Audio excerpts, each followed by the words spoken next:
Okay, so this is the second part to that problem. So this is homework 8, problem 7, and this is the second part. And I just broke it up into 2 videos because this is kind of, can be more conceptually challenging. So I wanted to break it up into 2.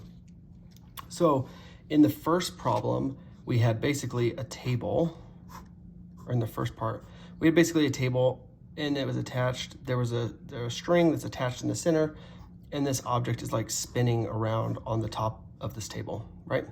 So now the question is, if we basically make this horizontal, so we pull it towards us, so I imagine like a person standing with a yo-yo, and they're swinging the yo-yo around in like a front plane, you know, like you would throw a rifle in that front horizontal plane.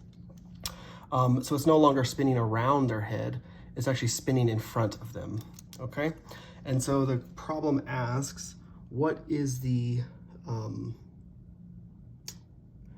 it gives us a speed, so it says at a velocity of 2.61 meters per second, calculate the,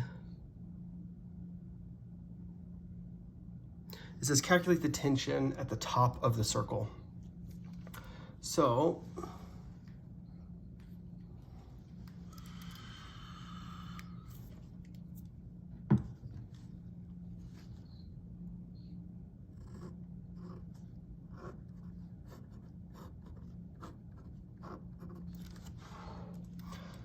we have our fixed point, we have some radius, and we have the weight of this object. And so it's spinning around in the frontal plane, right?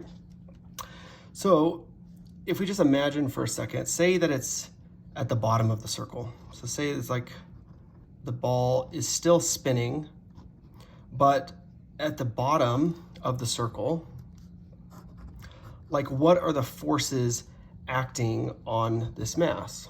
Well, there's the tension force in the string, right?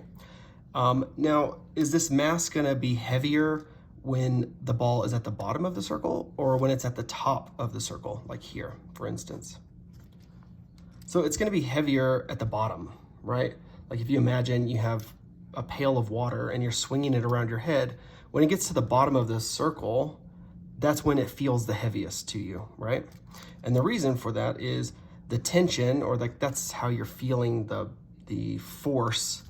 The tension here has to be both to keep this object in a circle spinning, right? So it has to be centripetal force, but it also has to overcome the weight of this object to lift it up to here, right? Or even to lift it up even further.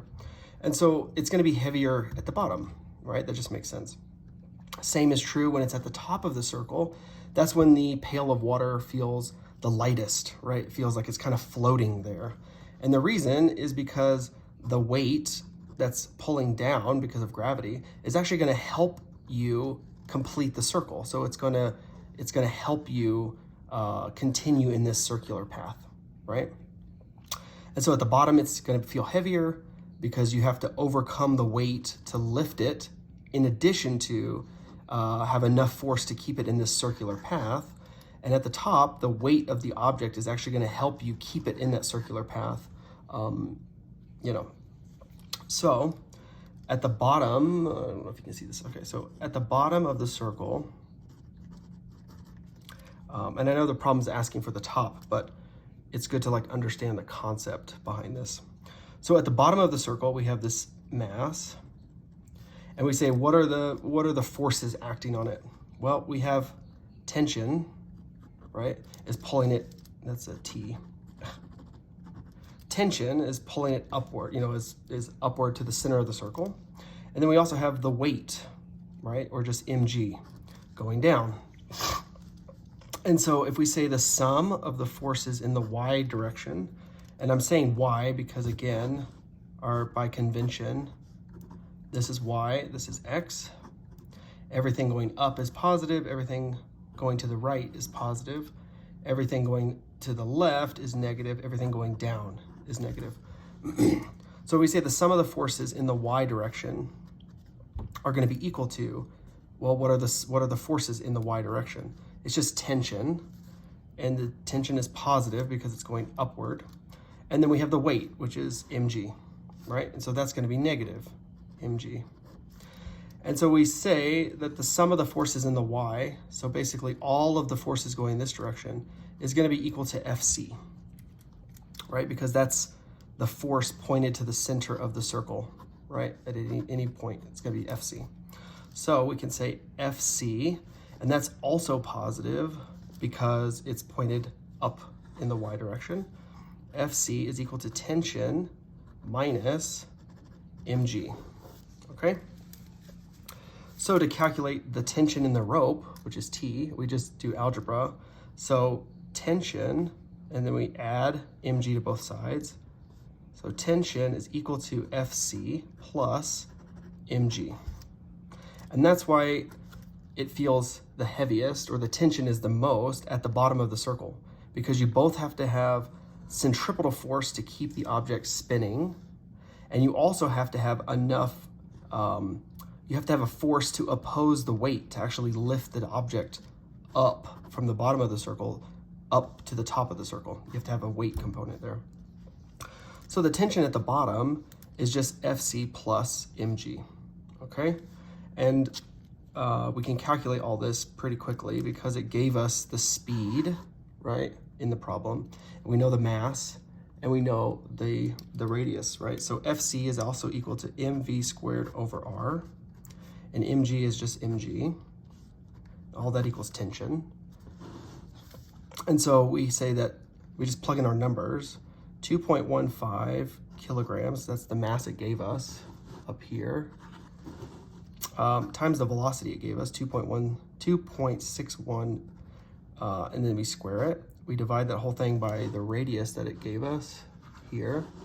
So all divided by 0.55 plus mg, which is the mass, so 2.15 kilogram, times the acceleration due to gravity, which is 9.8, and we can just calculate that. So this is the tension at the bottom of the circle, right?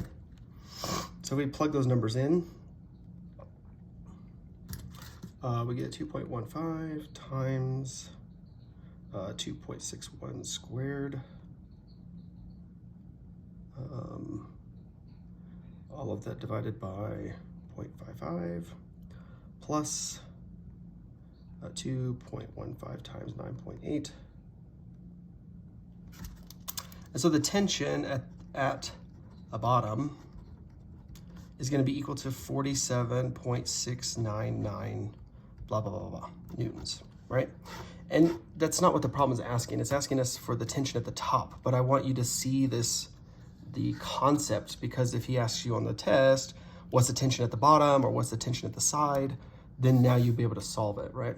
So if we say, get rid of all this, and we say, well, what is the tension at the top? Okay, so the same thing is true. We just draw a free body diagram. We have our dot, right? And so now we're at the top of the circle. And so what are the forces acting on this dot?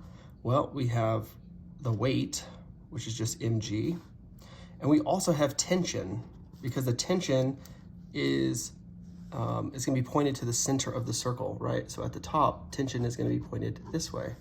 So this is tension, T, okay? And the overall force, and I'm going to call it the force in the y direction, right? Because, you know, the same convention, is going to be equal to Fc, right? Because that's the overall force pointed to the center. So if we say the sum of the forces in the y are equal to mg, and we're going to say it's negative, right? Because it's pointed down, and that means it's negative, and minus tension, right? Because that's also pointed down, and that's the other force. And we said that the sum of the forces overall is going to be the force, the centripetal force, because it's all pointed down into the center of the circle, right? So we say Fc, and this is actually negative Fc because it's all pointed down to the center, is equal to negative mg minus t. So to solve for t, we can do some algebra. So basically move this to this side and move this to this side. So we say tension is equal to Fc minus mg. Okay, so the tension is going to be equal to the centrifugal force minus how much it weighs. And the concept behind that is when you're at the top of the circle, this weight is actually going to help you bring it back down. So that weight is actually going to subtract off of the centrifugal force. So we have the tension at the top is equal to Fc minus mg, which again, Fc is mv squared over r minus mg. So just plugging in our numbers, we just have tension at the top is equal to 2.15, and the velocity it gave us squared over the radius, which we have is 0.55, minus the weight, or sorry, yeah, the mass, which we have again, 2.15, times the acceleration due to gravity. So we can plug that into our calculator, 2.15 times 2.61 squared divided by 0.55 minus 2.15 times 9.8. So the tension at the top is going to be equal to 5.56 newtons. And so you can see there's a big difference. So the tension at the bottom was 47 newtons, roughly. The tension at the top is 5.56. So the tension you're feeling in your hand as you're swinging the object around, it feels way heavier at the bottom because the tension is 47 versus at the top, the tension is only 5.5. So it feels way lighter at the top. So that's the concept behind that.